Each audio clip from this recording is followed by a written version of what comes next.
Here at EFI, we're really excited to continue our IPM or Integrated Pest Management and Pollinator Focused webinar series. This is, I believe, our third webinar this spring and early summer focusing on IPM.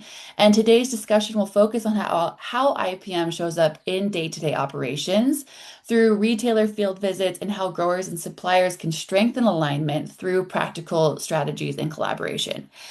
Today, we're joined by two experts in this topic who both happen to be named Katie. So I'd like to welcome Katie C and Katie G up to the stage and let them introduce themselves. So Katie's, if you wouldn't mind, popping up. There you are. Perfect. Hi. Thanks so much for joining. Just to get us going, Katie C, will you introduce yourself and tell us a little bit about your work? Yeah, sure. So my name is Katie Chiapuzio. I am currently an agricultural and environmental scientist for a consulting firm out of the Central Valley of California, but I am based on the Central Coast, mostly working in cool season vegetables and a little bit in berries as well. Prior to this role, I was a director of environmental science for a large grower in the Salinas Valley. So I was handling all of their environmental compliance, all of their field trials, any sort of retailer education, and a lot of that was around pollinator habitat. We did a lot of IPM programs and then running the IPM audits as well. Awesome. Thanks for that overview. You're so experienced in this topic and in this field. Katie G, let's hear from Yeah, you. that's very cool. I look forward to having more of a discussion with you, Katie. My name is Katy Green. Nice to meet you all. I am a produce field inspector with Whole Foods Market. I've been with the company for 17 years now, and I've been in this role for 12. So I've seen lots of fields, lots of seasons. My background is in horticulture and botany, my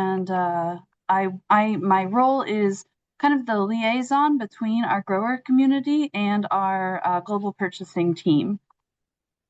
Awesome. Well, I'm going to stick with for our first question to you, Katie G. So you've kind of given us a little overview of your role, but what are you typically evaluating during your field and facility visits? And if you want to dive into your role any deeper, feel free. Yeah, so mostly what I do is field walks and visit storage facilities to look at boxes of fruits and vegetables to kind of understand where we are in the season in terms of how we're going to meet our specifications. So I look at like overall field conditions, pest pressure, sanitation, storage conditions, harvest operations, and operational consistency. Um, I look with my background in horticulture, I definitely look at overall like plant systems, plant health, and how everything is kind of integrated together and how we're going to deliver kind of the best quality fruits and vegetables for our customer. My focus on insects is not just like reducing harmful insects, but understanding insect populations and how we can kind of work together um, and be in step with nature to support that work and set up an environmental environment, excuse me, where nature works for you. That's amazing. When we were talking backstage right before this, I like your role really started to click in my head and how you act as this bridge from the supplier or the field all the way up to the buyers who sit in Whole Foods and understanding like pest pressures and what that might mean for supply in this year. And I just thought that was really cool and something that you explained to me is fairly unique to Whole Foods, correct? Yes, it is. We're lucky to have these positions, and to me, it just creates a much more well-rounded buy and a win-win partnership between the growing community and the retailer, and which ultimately ends up delivering a better product for our customer. That's amazing.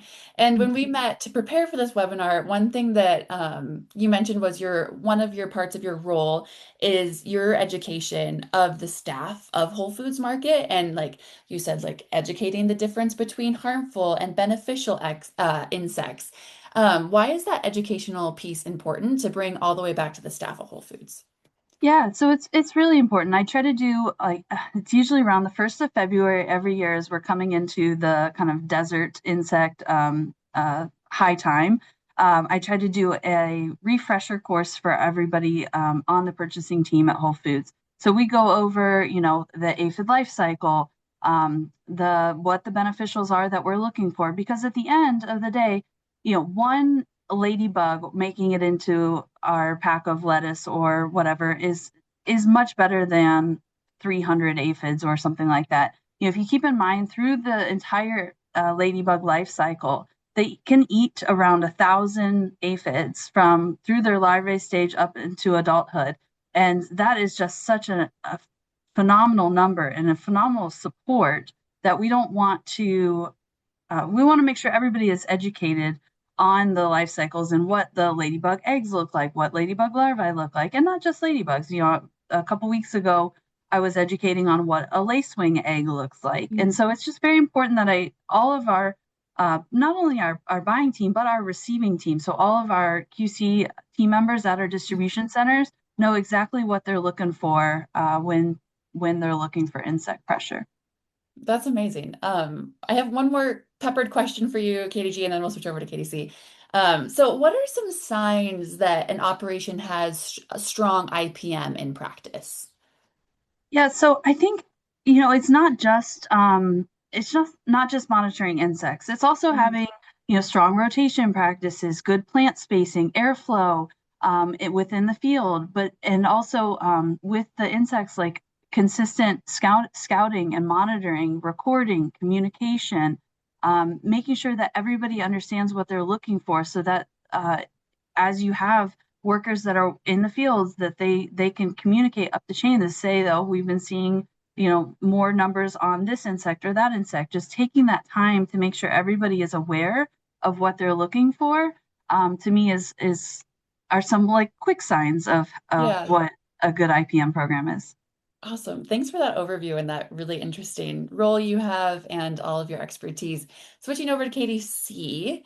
From your perspective, what are some of the biggest challenges operations face when implementing IPM on a day-to-day basis? So I want to start by saying, like, the existence of a role like Katy Green's role is music to my ears as someone who's worked for a large grower, because when I try to communicate these things to folks at grocery stores or large chains that we were working with, it was hard to talk about things like lacewings and ladybug larvae and say that these are beneficial. So like to Mhm. hear Katie talk to this like high level and like really intricate level of detail around pests and how they behave in fields is like so cool, so exciting. And that's why Whole Foods is kind of leading that pack and leading that charge, and it has a good relationship with most of the growers in the valley. But I would say that, as Katie said, a lot of it is already built into the system, right? Like large growers, we've been growing, let's say many of the growers in the Salinas Valley have been growing for 100 years. And so over that 100 years, they've been building these practices that are more cultural, like plant spacing, like you said, things like yeah, like having pollinator habitat in your field is great, and it's great to look for. And I know that some growers come out there and they want to see like acres and acres of flowers, and they see that as an IPM program, but your IPM program is a lot more than that. So it's having those plant spacing, it's implementing biologicals, it's changing your active ingredients, it's knowing what to look for, it's educating your staff. And so a lot of it is not necessarily visible and it's more cultural. I really like that point of like the culture and like how, especially with these growers who have had, like you said, up to 100 years growing in a location. So sometimes I feel like when I hear about IPM or I talk about it, it can come across as highly technical. Like we are planting this many acreages for a planter of pollinator habitat per da da da da da. What does IPM implementation actually look like in a practical sense? Maybe speaking more to that cultural side of things. Sure, yeah. I mean, it's going to look different, right? So, like, if you're actually out in the field and you're trying to say, do you think that this grower is actually implementing IPM? You're going to look for things like, talk to staff and see if they know why they're doing what they're doing. You're obviously going to look for things like biodiversity. You want to see that there's insects around, even though they could be pests, there's often also going to be beneficials. You want to see that there is a little bit of like biological, protection and control, in that maybe you have field borders that are planted in flowers, or you can provide refuge. You're going to see cultural practices like cover cropping annually, something that not only helps provide refuge for beneficial insects, but can also help with your water quality and your sediment control and things like that. So there's all of these practices that are going to benefit you in a lot of different ways. But when it comes to actually being audited for IPM, which we've been through before, it's challenging because you don't necessarily see those practices through that lens. And so you end up in this space where you're trying to justify all of these things that you're doing, but you're not Right. thinking in the language that the auditor is thinking in. Yeah, no, that totally makes sense. Connecting those. And when you first started talking, you were like, "Oh my God, Katy Green's role. This is amazing, like that this exists." So can you explain like that collaboration piece and how it's important for collaboration between growers, the suppliers, consultants, retailers when it comes to having successful IPM and maybe even successful IPM audits and kind of that juxtaposition? Yeah, sure. So I think having someone like Katie who you can speak the same language to, you can understand that she has this background in field operations and understands what you're talking about, but also understands the importance of documentation and actually proving what you're doing. That ability to be in both of those rooms and communicate with both of those groups of people is really important because one limitation that I would find as the person in field who understands the administrative necessity in auditing, but also understands that many of the things we're doing in the field are not necessarily being documented to the level that they need Right. to be in order to pass an audit. That role doesn't always get filled. And so you have somebody who says, well, I did it, and you have somebody who says, prove it. And that lack of ability to communicate is really hard. And so having people like Katie who understand both sides, I think is like really, really impactful. Yeah, that's awesome to have both perspectives. Switching gears slightly, I'm going to take it over to Katie G for a couple more questions. When you're visiting operation, what separates growers who are going out and proactively managing challenges when it comes to IPM versus those who are maybe always on the reactive to issues? Yeah, well, it shows in fruit and veg quality, So harmful insects bring disease pressure and reduce plant health, and then plants with poor health attract harmful insects. So it Yep. goes full circle, right? So those that are proactively managing the challenges, we typically do see, better long-term results and better quality and condition of fruits and vegetables. So they have the systems in place for better growing operations. We see a diversity in insect cultures. It's not going to be one colony of ladybugs that solves your problems. It's going to be ladybugs and lacewings and parasitic wasps and hoverfly larvae. They're all going to work together to build that system to keep the plants healthy and keep the fruits and veg in a nice spot. So to me, that's what it is consistency over time, and seeing teams that communicate clearly within themselves and also with retailers. If I get a proactive call that says, somebody says, "Hey, Katie, we're having issues with this field. Can you come look at it?" Like, I know they already have a plan in place where they're having that communication discussions because they want to avoid an issue or work together to find what the solution is between the grower and the retailer. Mhm. So also, and then as Katie mentioned, make sure you're tracking that progress and writing it down and through documentation. Make sure you're getting the credit where you're doing the work. So tracking those patterns over time is really important to see where we are proactively managing the issues. I love that. And you mentioned like having that open communication even with your retailers. And so just curious, what are some common misconception around retailer requirements when it comes to pest management? What myths would you like to bust right now? Yeah, so we're not expecting perfection all the time, right? One thing I say is we're trying to source the best of what's available. And sometimes, there are environmental factors that come in and cause disruptions for the entire growing region, and everybody is facing challenges. So you have a plan in place ahead of those environmental factors, you're usually going to fare a little bit better.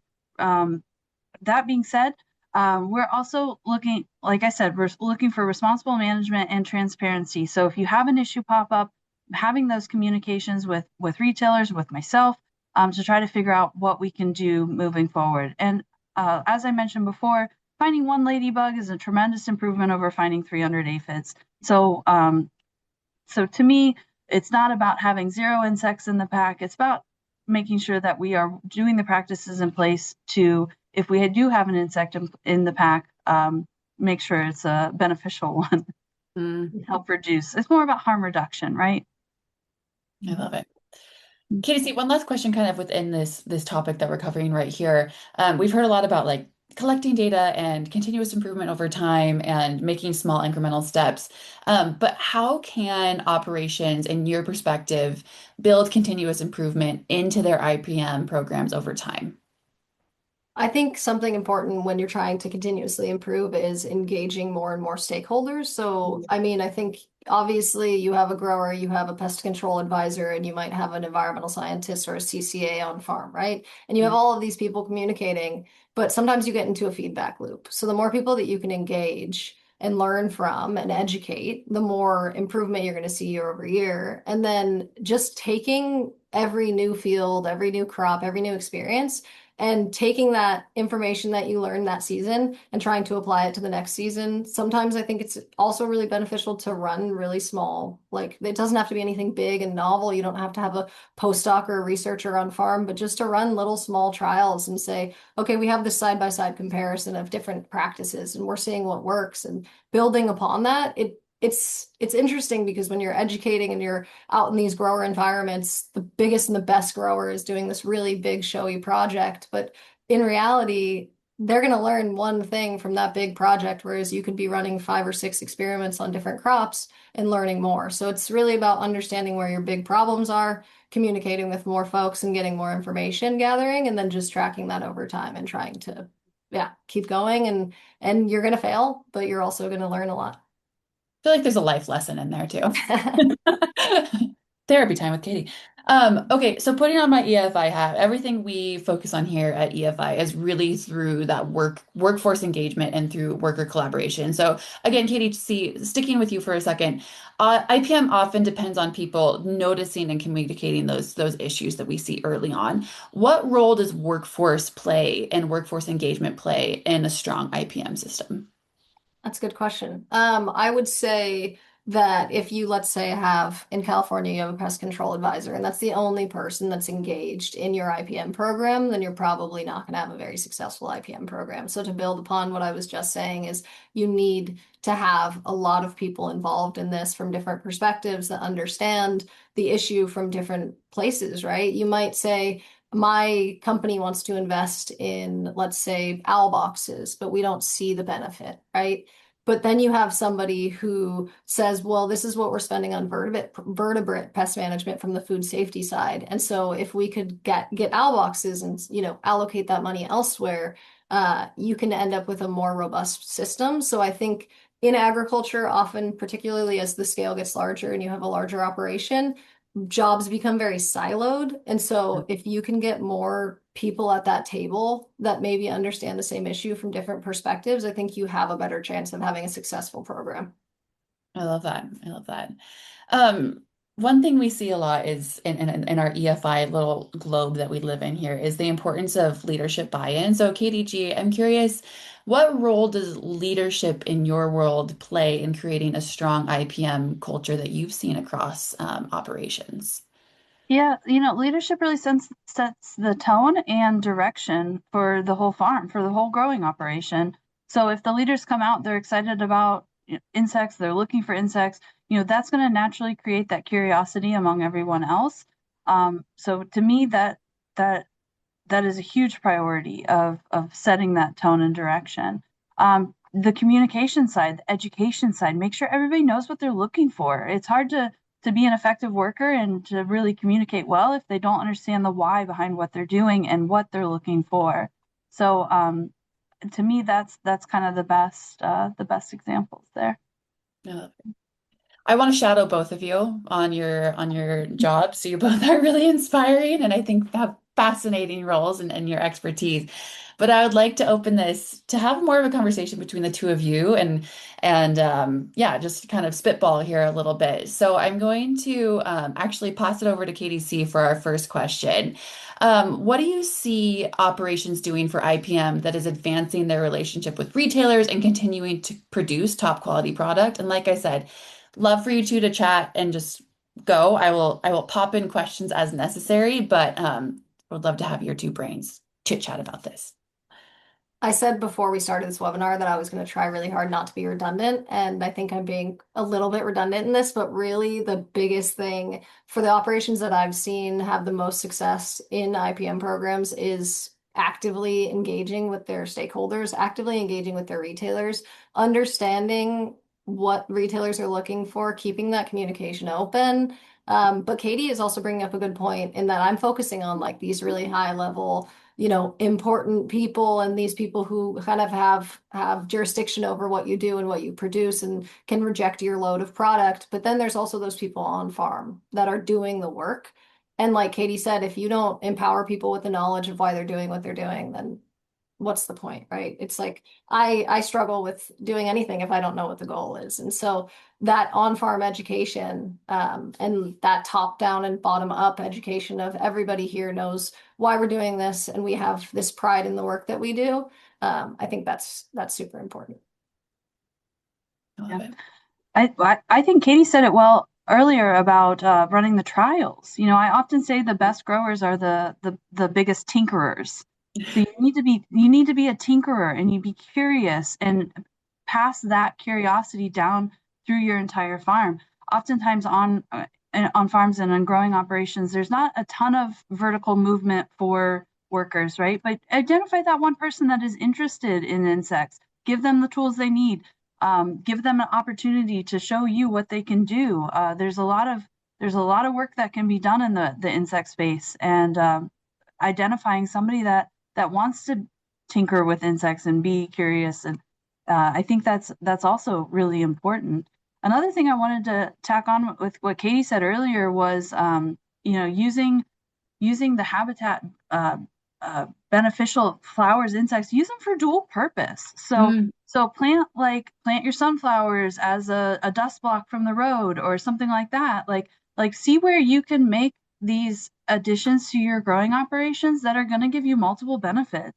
So it's going to be a place for the insects to thrive, but also it's going to reduce direct sun glare, or it's going to reduce dust or something like that. Try to look for where you can implement it for a dual purpose. That often will make it seem more worthwhile. And then also, like, if you need to start small, see what plants you can plant that makes sense in a smaller format. Alyssum is a really good plant to kind of interplant on throughout. It's not very expensive. It's kind of easy to pop in places. So just a couple thoughts I had there. I love it. Um, we are out of time to talk specifically about questions I have for you. Unfortunately, not unfortunately. We need to move to questions that other people have for you, not just me, which is unfortunate because I do like to make most things about me. However, let's switch over to our live Q&A. So everybody who's in attendance, I would love it if you keep popping questions in the chat. We have a couple already that we're going to jump into, but we have about 6 minutes here to continue asking Katie C and Katie G some questions. So first question up here, there's a little bit of a preamble and then a question for each of you. So I'm going to read through the preamble. The retailer buyer slash purchasing team education piece is so key. I've heard so many growers, especially with leafy greens, say our product will be rejected if we have any insects in it because the customer slash retailer doesn't care whether it's beneficial or not. They don't want it in their lettuce. This makes it really difficult for growers to buy into the core IPM concept of economic thresholds and not applying an insecticide if a population is below threshold. First question for Katie C. Do you see this happening with growers you work with? And then I'll ask, there's another question for Katie G after that. Go ahead, Katie C. Okay. Yes. Yeah. Absolutely. That is a massive issue that we have and especially in leafy greens, like you said, like nobody wants to take a bag of lettuce and open it and have a slug in there. I understand that. I've done it. It really isn't fun, right? Like it's not great, but that education piece and understanding, particularly from the grower to the processor to the retailer to the consumer, right? It's the whole supply chain needs to understand that I'm really sorry about the slug, but it will happen because we're growing this food outside, right? Like this is Right. growing in nature, it's growing down the street from you. Ideally, it's not a slug and it is like something like a ladybug, but that is happening a lot. And I've seen growers try to tackle that themselves, and it's really hard to get that education from the field to the consumer. But we've done things like create flyers that literally say, this is what beneficial insects look like. This is their role on farm. And we've tried to see if retailers would actually put them out with the produce. Yeah. To little success, but still it's those creative things of like, how do we make sure that people understand this? Because in particularly in leafy greens, when you're not cooking it, you really don't want, insects in your raw produce, in your raw material that you're gonna consume. Yeah, it's a big problem for sure. How can we create a movement where if somebody sees a ladybug in their lettuce packed, just be like, yay! Yippee! Celebration! It's organic. Yeah. All right, Katie G, following up on that preamble here, here's a question for you. How does this come into play with purchasing at Whole Foods? Yeah, I definitely understand the concern here, and that's why we have tolerances in place for insects. You know, as I mentioned before, one ladybug eats around 1,000 aphids throughout its lifetime. So if you find a ladybug larvae or a ladybug in the pack, you know that's one count, right? Versus what we could see if the ladybugs weren't there, and it could be hundreds of aphids present. We did have a specific issue a couple seasons ago with hoverfly larvae. There's significant numbers in the field. So we worked together between me, the harvester, and the grower, worked together to come up with a plan because we didn't want to punish the wonderful populations that were there. We needed it not only for that field and that supply, but for the growing region. It's beneficial for everyone. So what can we do? How can we work together? So we did a little bit more of the water spraying in the fields. The harvesters were kind of shaking out the heads, and then we also I'm through again, I can't speak for other retailers, but through Whole Foods Market, I can pass that information down the chain. We have a process of receiving standards for insect tolerance. Those can be adjusted if need be. If we come into a phase where the entire growing region is affected and everyone is seeing higher insect populations, whether beneficial or otherwise, we can adjust those tolerances. I'm not saying it's a standard practice. It's definitely something we want to try to avoid, but it does happen. Yeah. And it happens maybe once a year or so on various items. So I don't want to turn anybody away from the idea of having beneficials and packs. Again, we don't want buggy produce for our customers at all. But I think we need to look at what does the other side look like if we don't have the beneficials in the field. You're Right. definitely getting rejected with 300 aphids. That's a good point. That's awesome. All right, here's another question, and feel free to kick off either one of you and or both of you. What are the biggest challenges you see with IPM audits? Oh, I can jump on that one. Yeah, yeah, yeah. So conventional produce, due to some retailer pressure, was required to get an IPM audit a couple of years back. And so that was the first time that IPM systems and practices that have been in place for a very long time and these plans were being audited by a third party. And so the biggest issue that we had at the time was proving it's really easy, particularly in California, when you have pesticide use records, it's really easy to prove when you applied a biological, a pesticide, whatever the product may be. It's very easy to prove that I applied it, but it's not as easy to prove when you didn't. And so one thing that we got dinged on was you didn't tell us when you chose not to use chemical intervention. And so that's really important is having thresholds and, like we said 100 times, documenting when you didn't do it too, because they don't want to hear about all of the things that you applied to the things that they're going to eat. They want to hear about all the times that you said this pressure is something that we can manage some other way. And so the documentation piece, I would say, was the biggest hurdle for us because we were doing everything we could be doing, but it was so ingrained in how we operated that it was hard to document it. Yeah, that makes sense. Katie, did you have anything to add to that one? No, I don't. That was a great answer from Katie. Yeah, for sure. We are at our time. And before we head out, I just want to talk about one additional webinar we have coming up. Alexandra's going to share it on our screen.